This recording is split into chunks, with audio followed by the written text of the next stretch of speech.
When we hear the name Edgar Allan Poe, it's super easy to just picture this dusty historical figure from the 19th century, hunched over a desk in a dark, gloomy room. But today, we're going to look at him completely differently. Think of him not just as an old poet, but as the ultimate innovator. He is literally the original architect who built the very foundations of the modern suspense, mystery, and science fiction stories that we still binge watch and read today. Welcome to This Explainer. Let's put a face to the legendary name. Beneath the serious, slightly grim expression in this portrait lies a brilliant, highly calculating mind. Poe was a master who engineered human emotion using nothing but ink and paper. If you're an undergraduate student studying literature, understanding exactly how Poe did this is going to completely change the way you read his work. So, here is what we're covering today. Who was Poe? His famous rule of one effect, exploring his dark mind, his invention of brand new genres, and finally, his incredible global legacy. All right, Section 1. Who was Edgar Allan Poe? Let's uncover the man behind the myth. See, in Poe's time, writing was often just a relaxing hobby for wealthy gentlemen. But for Poe, his reality was entirely different. He was orphaned as a very young child, and he spent his life battling terrible poverty. He was a seriously overworked journalist. But despite all those massive struggles, literature was his absolute only way to make a living. He was fiercely dedicated to his craft, and he never compromised his artistic vision just to make a quick buck. Moving on to Section 2, the blueprint, or what we'll call the rule of one effect. So Poe introduced this absolute game changer of a concept called the unity of effect. What does that mean? Well, it means every single word, every character, and every setting in a story has to work together to create exactly one specific emotional reaction for the reader. Imagine reading a suspense story where literally every single sentence is engineered to make your heart beat faster. And to make sure this spell isn't broken, he insisted a story must be short enough to read in a single sitting, so real-life distractions don't get in the way. To achieve this perfect unity, Poe essentially wrote his stories backwards. It's wild. First, he decided on the final emotional climax, the exact feeling he wanted you to have.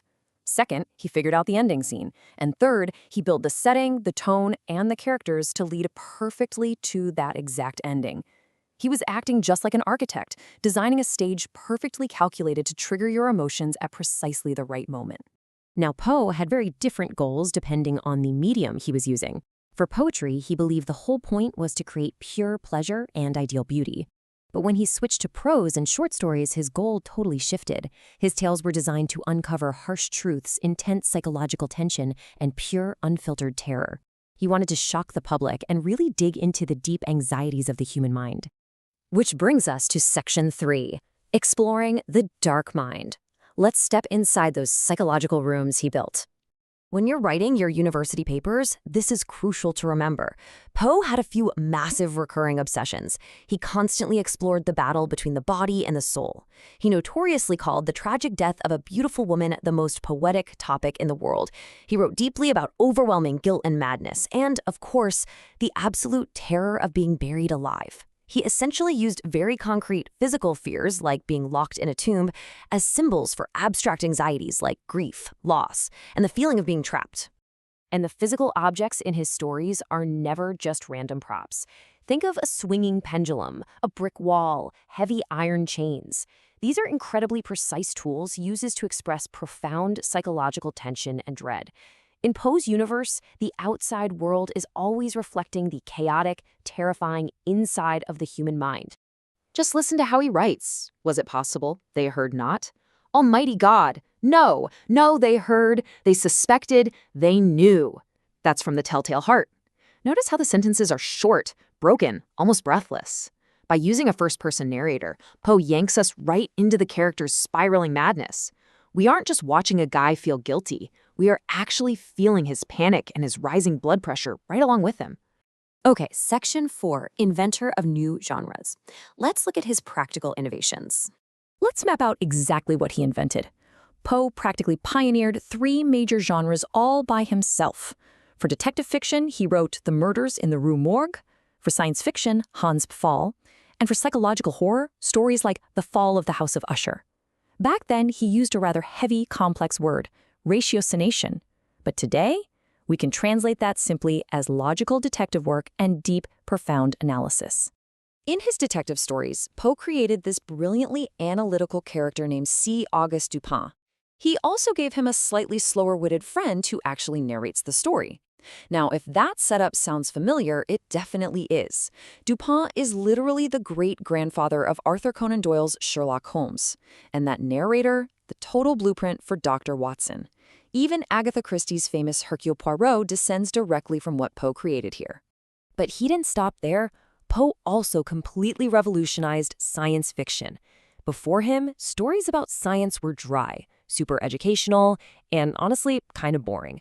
But with his story about a balloon voyage to the moon, Hans Fall, Poe liberated the genre. He celebrated imaginative scientific journeys just for the pure thrill of it. And that shift directly inspired legendary authors like Jules Verne to write his own fantastic voyages later on. Let's head in to Section 5, a global literary legacy, and see how he shaped modern media. Here is a fascinating twist. English-speaking readers actually hesitated to recognize Poe's full genius while he was alive. But across the ocean, a famous French poet named Charles Baudelaire read Poe and felt like he had found a true kindred spirit. Baudelaire translated his works into French, and because of that, Poe became an absolute sensation across Europe, deeply influencing major writers like Guy de Maupassant. Because Poe paints such clear, horrifying pictures with his words, his stories easily paved the way for adaptations in totally new visual mediums that didn't even exist when he was alive. Things like comic books, graphic novels, and cinema. His impact on film is just staggering. In fact, early screenwriting manuals literally took Poe's unity of effect and used it to teach people how to write movie plots.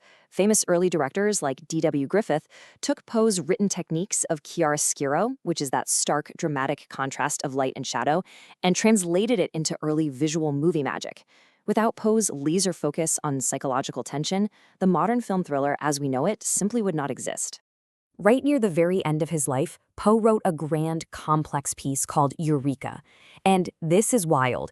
In it, he essentially anticipated the Big Bang Theory. He tried to use the material laws of science to actually prove the spiritual survival of the human soul.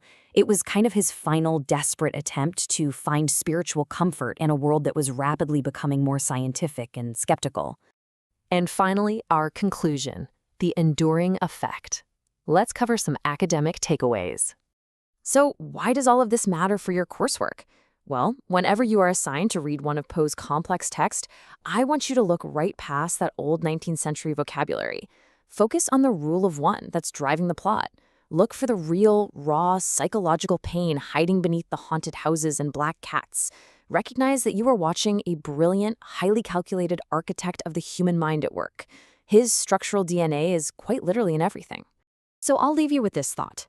The very next time you sit down to read a gripping mystery novel, or you're sitting on the edge of your seat watching a modern suspense thriller, ask yourself, are you truly surprised, or are you just feeling the perfect unity of effect that Edgar Allan Poe engineered almost 200 years ago? Thanks for joining me on this explainer.